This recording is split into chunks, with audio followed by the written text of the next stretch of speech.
देखिए, मैं माननीय रक्षा मंत्री राजनाथ सिंह जी से कुछ दिन पहले मिला था। मैंने उनसे प्रार्थना की थी कि ये जो एयरपोर्ट बना है, ये आपने डिफेंस की भूमि हमें दिलवाई, उसी के कारण ये बन पाया, नहीं तो यहाँ पर कोई जमीन ही नहीं थी बनाने के लिए। इसलिए मैं चाहता हूँ कि इसका उद्घाटन आप द्वारा किया जाए। तो उन्होंने सहर्ष उसके लिए स्वीकृति प्रदान कर दी थी, लेकिन बरसात का सीजन आ गया, मैंने उसको परस्यू नहीं किया। अब मैंने रक्षा मंत्री जी को भी पत्र लिखा और हरियाणा के मुख्यमंत्री जी को भी पत्र लिखा कि क्योंकि दोनों का होना जरूरी है उद्घाटन के समय, कि वो आपस में बात करके 15 अगस्त के आसपास कोई तिथि तय कर लें ताकि उस दिन इसका उद्घाटन हो सके। एयरपोर्ट पूरी तरह से तैयार है, हमने आज देखा है। एविएशन डिपार्टमेंट ने भी अपने यहाँ पे 2 अधिकारियों के ऑर्डर कर दिए हैं, एक तो ज्वाइन कर गए हैं, एक 1-2 दिन में और आ जाएंगे और जल्दी ही सारा स्टाफ उसका आ जाएगा। कागजों में ये जो है इसका MOU हो चुका कि हरियाणा सरकार ये एविएशन डिपार्टमेंट को हैंड ओवर करेगी चलाने के लिए।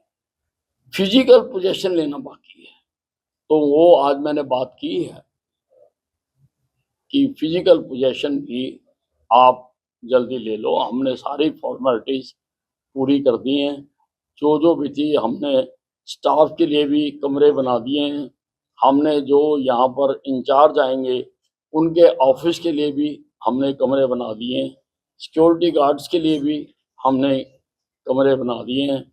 और ये सारा जो है, सारा यहाँ पर इक्विपमेंट जो एक्सरे मशीन से लगेज वाली भी और हैंडबैग वाली भी फंक्शनल है। सिक्योरिटी स्टाफ उसको चेक कर चुका है। फर्नीचर भी सारा यहाँ पर आ चुका हुआ है और यहाँ पर रिफ्रेशमेंट का भी अंदर एक काउंटर बनाएंगे। बनाने के लिए नहीं देंगे, किचन बाहर होगी, बाहर हम जगह देंगे जो हमने कमरे बनाए हैं। अंदर खाली रिफ्रेशमेंट जो वेटिंग पैसेंजर्स होंगे उनके लिए यहाँ पर ये वेटिंग हॉल ही है, इसके अंदर हम वो बनाएंगे। मैंने PWD को कहा है कि एक बार इसका फाइनल कोटिंग, सफेदी रंग, जो कोई घास झाड़ी है वो सारी 10 दिन के अंदर अंदर यहाँ पर सारी कर दी जाए। और इन्होंने मुझे विश्वास दिलाया कि 10 दिन के अंदर हम ये सारा काम कर देंगे। बहुत थोड़ा सा काम है, बाकी नहीं है। बाकी सारा एविएशन का जब स्टाफ आ जाएगा तो वो खुद इसको सारा देख रेख कर देगा। जैसा आपने एक ट्वीट किया, देखिए, STF ने ये उजागर किया है कि उनके अधिकारियों को आदेश दिए गए थे कि RSS के संघचालक, सरसंघचालक पूजनीय मोहन भागवत जी को भी गिरफ्तार किया जाए।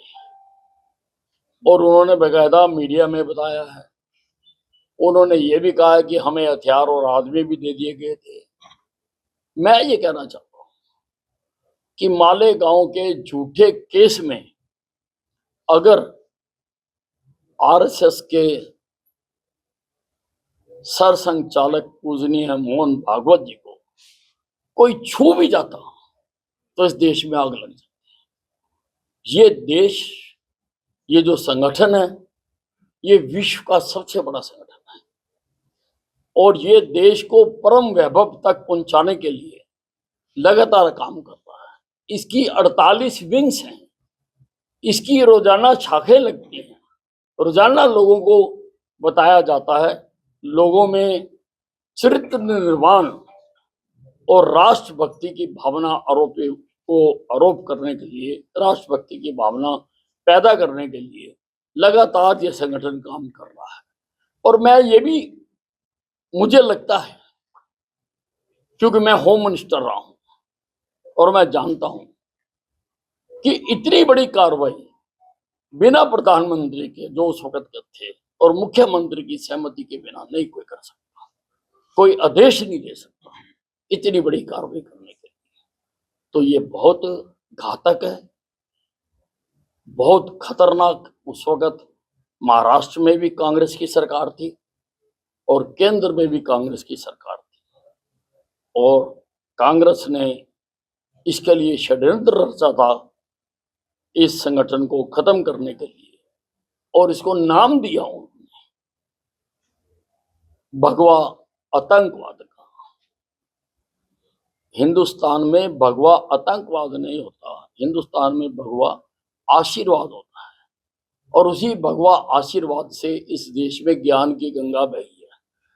उन्हीं भगवाधारियों ने इस देश में संस्कृति को, इस देश की मान्यताओं को, इस देश की पहचानों को संभाल कर रखा है।